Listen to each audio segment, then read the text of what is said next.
In 1971, Walt Disney's dream came true when Walt Disney World was opened in Orlando, Florida. It became the reality of his lifelong philosophies of the idea of joy and the opportunity to learn and laugh with one another for children of all different ages. Today, over 47 million people visit Walt Disney World each year, and the Magic Kingdom alone can host up to 100,000 individuals each day. People from all across the world will come and spend millions of dollars to come and enjoy Walt Disney World.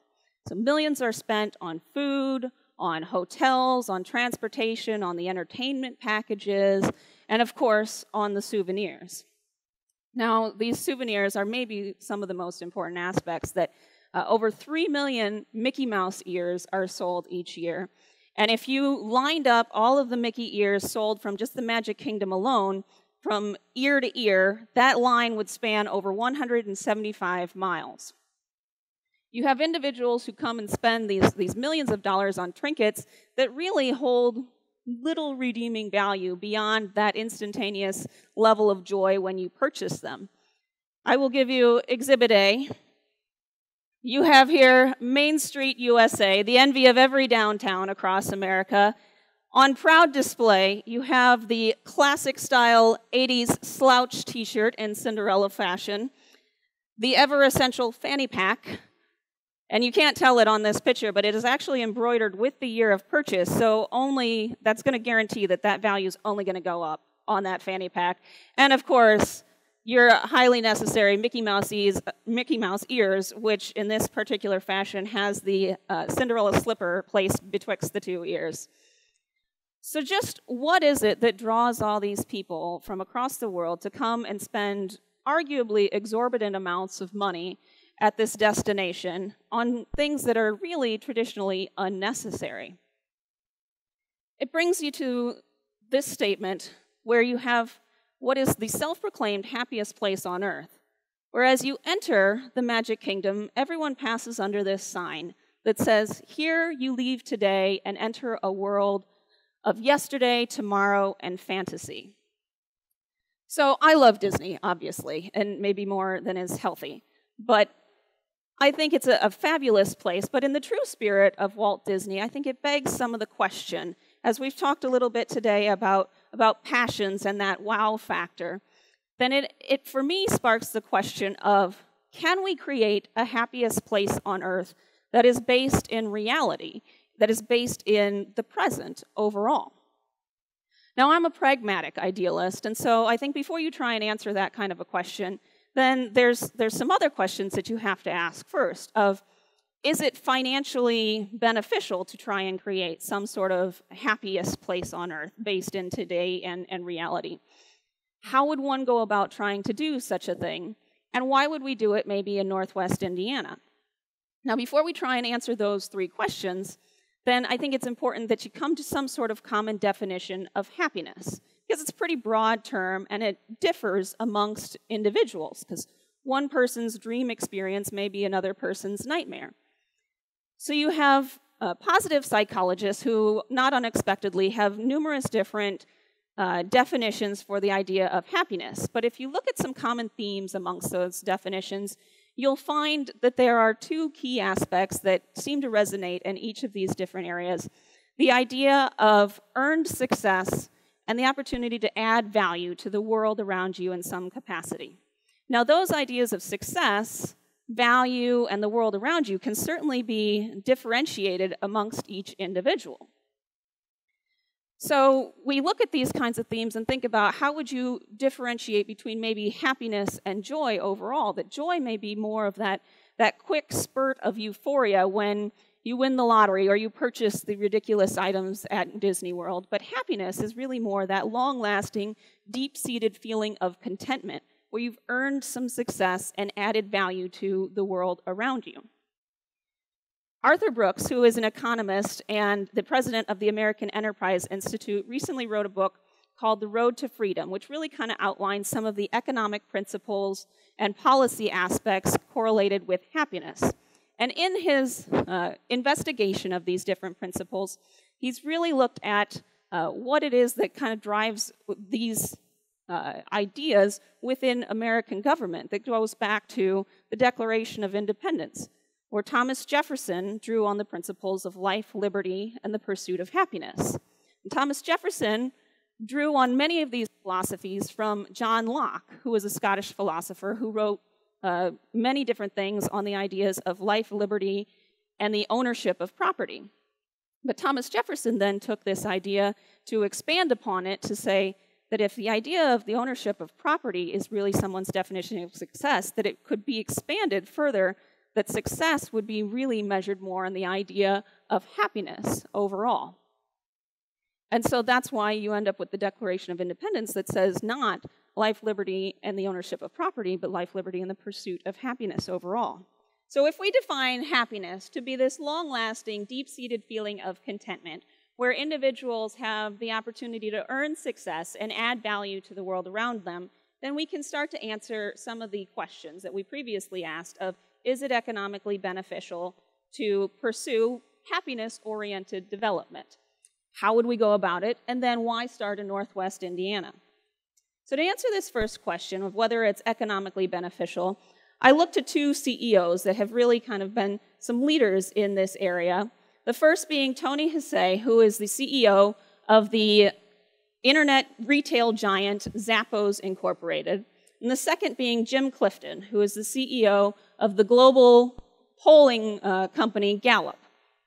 Tony Hsieh started Zappos with the assistance of his friend and consultant Jen Lim, and they put Zappos together with the idea of creating a business model of a company based around the idea of employee happiness and engagement. The idea then being that this employee happiness would lead to greater customer service and then higher profits for the company overall. They worked closely with their employees and developed a corporate culture of happiness to evaluate what the employees considered to be the best ways to engage them and then to lead to their overall happiness. And this then resulted in higher profits for them because of, just as they suspected, the greater customer service, which then grew their customer base and certainly customer loyalty overall. And in 2009, Zappos then was the highest-ranking newcomer to the Fortune magazine list of greatest companies to work for. Shortly thereafter, they were purchased by Amazon at a deal valued at over $1.2 billion. Today, new recruits to Zappos go through a training program where during that period of time that they're in the training program, they're offered $4,000 to quit. And they got to that number of $4,000 because they had started at $500, went up to $1,000, then to $2,000, and they're now at $4,000 because nobody wants to quit, that they want to come and be a part of this corporate culture of happiness. So following the Zappos model, if we see that higher levels of employee engagement and happiness are resulting in greater profits for the company overall, then it stands to reason that if you have more companies that are investing in employee happiness, then if you have companies across the country that are doing these things, it can lead to greater national wealth overall. And that takes us to the second CEO that I mentioned, of Jim Clifton, who wrote a book called The Coming Jobs War, where he explores just this particular idea. And he talks about how if we continue on our current track economically, by 2040, it's estimated that China will have a gross domestic product, which is basically the measure of a country's wealth, of around $70 trillion, or 35% of what will be the global market share. At that same point, the United States will have roughly $30 trillion, or 15% of the global market share. So what this tells us as Americans is that in order to continue to compete and to lead economically across the world, we need to grow our GDP rate. So how do we grow GDP? We produce more. How do we produce more?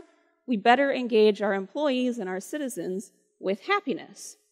So this then showcases that I think, yes, it's in our benefit, our best interest, to invest in happiness-oriented development in our companies and in our cities and regions.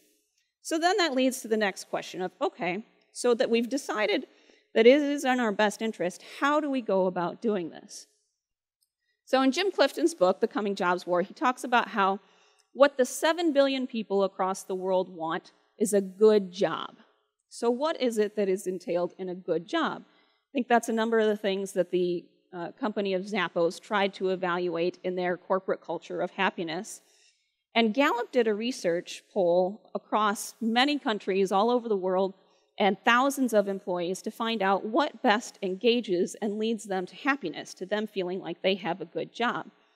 Interestingly, they developed 12 questions that they found that these were the important aspects to focus on that did not have really anything to do with the educational levels required to fulfill that position or the compensation that came with the job itself. The themes that they found across these different questions were more to do with measures like the connectedness of the team, the frequent recognition of accomplishments, the clear communication of expectations, and career opportunities for growth. So overall, this shows that the higher levels of employee engagement leads to higher levels of productivity, higher levels of corporate growth, and then higher levels for potential national growth. So if we translate that to the cities, though, then it's a little bit more difficult and complex of a connection of how do we measure citizens' engagement with their communities and feeling of happiness across their region. Now, there's a gentleman by the name of Peter Kageyama who wrote a book called For the Love of Cities, where he explores the relationship between individuals and their love between themselves and their places. And he looked at the different ways that we can measure engagement and found that there are 3 factors that really play a role in one's sense of connection to their community. The first, and this is in order of priority of impact, the first being openness, a place where different types of demographics and religions and ethnicities are welcome in the community. The second being social offerings. What types of social opportunities do folks have to engage in, from sports to arts and music and all different types of ways to interact with one another. And the final one being aesthetics. How visually pleasing is the community, are the neighborhoods overall? So if community leaders then focus on these 3 particular areas, then it provides opportunities for us to communicate and to create more opportunities for folks to add value in those particular regions, which then goes back to our second piece of the definition of happiness overall, that adding value to the world around you in some sort of construct, whether that world is within your home, within your neighborhood, your church, your school, your community overall.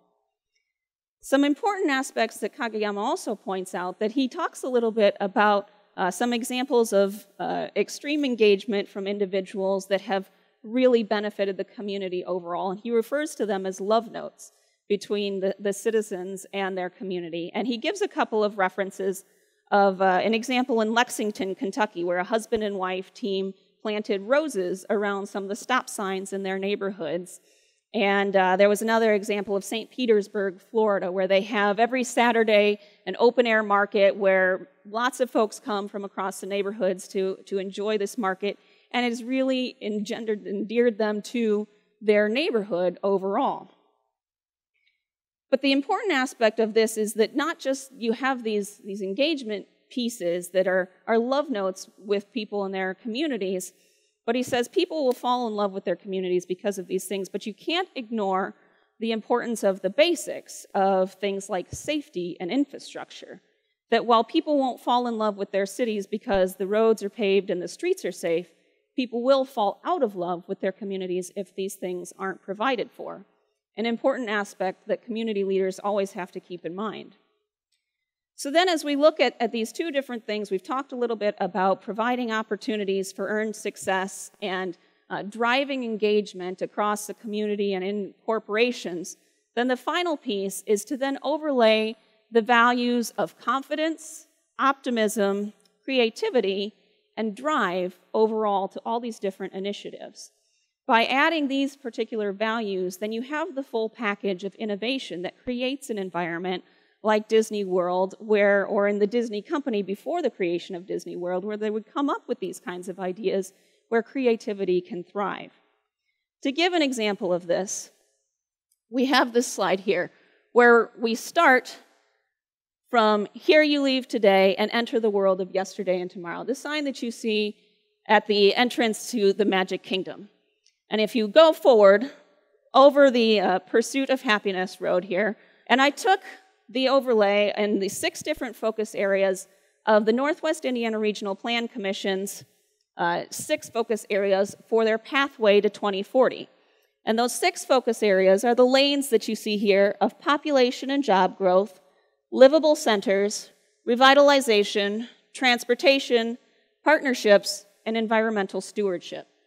So that population and job growth area really speaks to that first part of our definition of happiness with adding value or with opportunities for earned success. When you look at the other 5 lanes, you have those opportunities for adding value in the revitalization, the livable centers across our community. Then finally, if you take these values, the under construction, and overlay them across those 6 lanes, you add the confidence, optimism, creativity, and drive, then that takes us to the pursuit of happiness, the opportunity to create a happiest place on earth based in the reality of today, not having to draw upon yesterday, tomorrow, and fantasy. So that then draws us into that final question of why Northwest Indiana? Well, we already have a leg up because we have this pathway to 2040 that's already been identified. If we take this mindset and then apply it to the companies, the nonprofits, the faith-based organizations, the service clubs across our communities, then we could ignite the idea of individuals to follow their happiness, to find their wow factor, to pursue their passions, as we've talked about this morning. We have so many great things to draw from already in Northwest Indiana that you've already heard from some amazing leaders before me here this morning who are out there working towards these goals already. We have that openness of the diversity of our culture, a diversity of opportunities across our different communities. We have the social offerings where you have sports complexes in just about every community, and you have parks where people can go and enjoy their community and get together and be active. You have the lakeshore, one of the greatest resources, I think, across the world. I think my friend Heather Ennis refers to it as the fresh coast.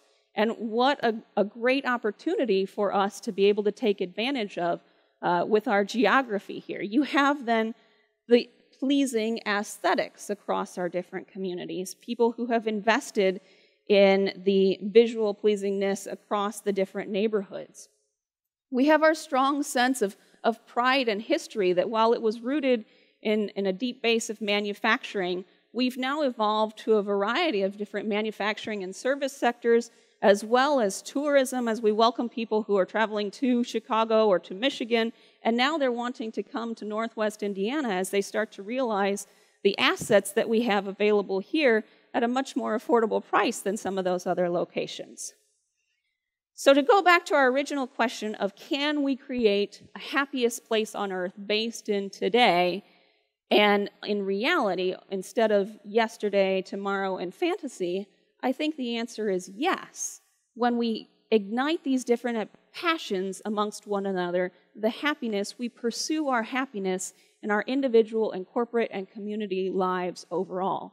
All we have to do is follow the words of the man himself, Mr. Walt Disney, who said, "All your dreams can come true if you have the courage to pursue them." Thank you so much for being here with me today, and I look forward to chatting with you more.